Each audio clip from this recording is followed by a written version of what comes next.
the spirit of the tradition is the part that an individual will add to the concrete form and make it unique. So this is the spirit of the tradition.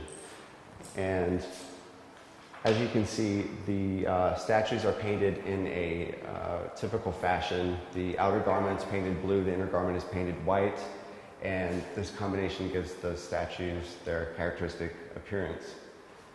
The more variable feature of the statue is its face, and markings in paint that are made there lend the statues a sense of individuality. So if you imagine you purchase a blank concrete form and you're going to paint the robe and paint the face on, and it's sort of like a three-dimensional paint by number, except there are no lines that are drawn in.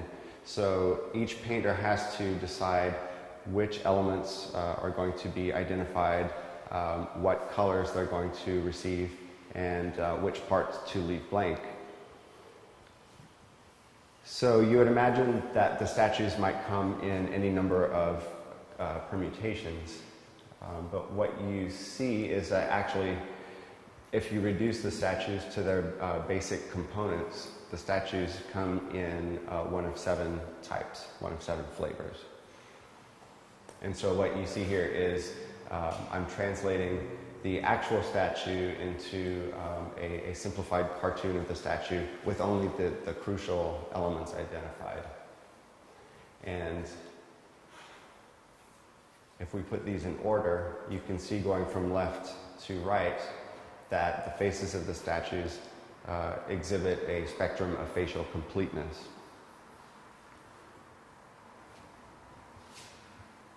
The first type I refer to as the Ghost Mary. So this is just the plain white statue. The whole statue is painted in white.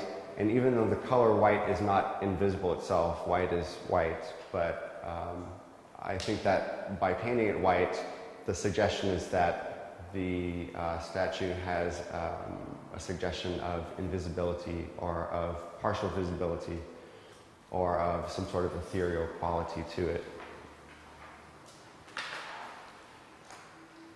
And with the realization of the blue veil, you get the second type, and the statue assumes the familiar pattern of white in opposition to blue.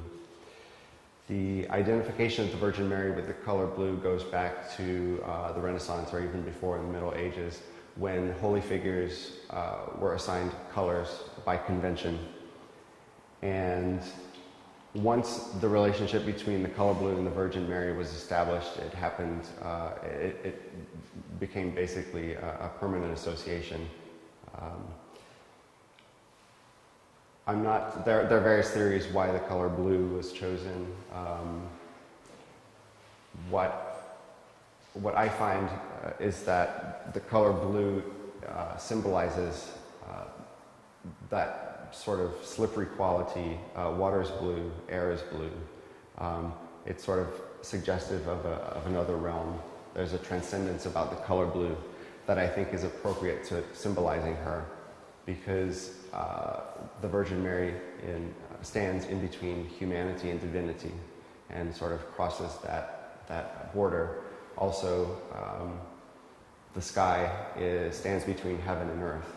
The sky is blue, so I think the color blue sort of straddles those realms. The third type features a flesh coloring of the face. The fourth type includes a distinct hairline, and eyes are added next. This is the fifth type. And this statue that you see here on the right is actually a very interesting example for a couple reasons. Probably the most obvious reason is that she's got brown colored flesh. Another reason is that her eyes are drawn on, they're painted, but they are painted on closed. So, in fact, I've only seen 2 statues with this sort of the eye painted on in this fashion. So, and I guess there's a third reason why she's unique, because I went to the cemetery where I found her initially. I wanted to re-photograph her, and I wanted to get her in a better light. And so I went back to the cemetery in Burbridge where I found her, and had a lot of trouble finding her. I went to the place where I thought she was. She wasn't there.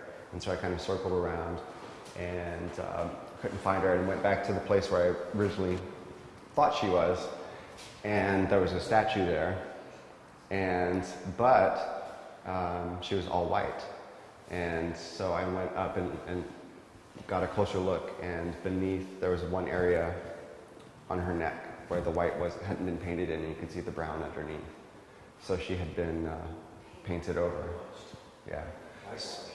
Whitewashed, yeah. And I think, unfortunately, it's because there is a prejudice of aesthetics, if you will, against this sort of tradition. And so I think whoever inherited the duties of maintaining the gravesite probably felt as though it was garish or somehow unbecoming, and decided to paint it over in white. So anyway, I'm glad I have a photograph of it, because she doesn't exist anymore. This sixth type here with the eyes added in, I refer to as the demi-visage, or half face. So for me, this is the quintessential expression of the tradition, because this is probably one of the more common arrangements of facial markings. You see the eyes and the eyebrows and the hairline. So on the upper half of the face, the features are painted in, and on the lower half of the face, the features are left blank. And I think it's as much a highlighting of the visual aspect of it as it is a downplaying of the lips. Lips are associated with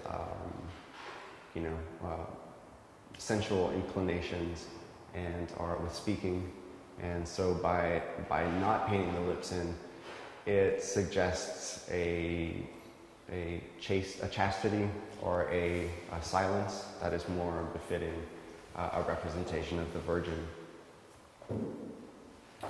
And then the last type of the seven is the Person Mary. So she has all of her features painted in. You can see the eyebrows, the eyes, the lips, the hairline, the flesh, the blue, and the white.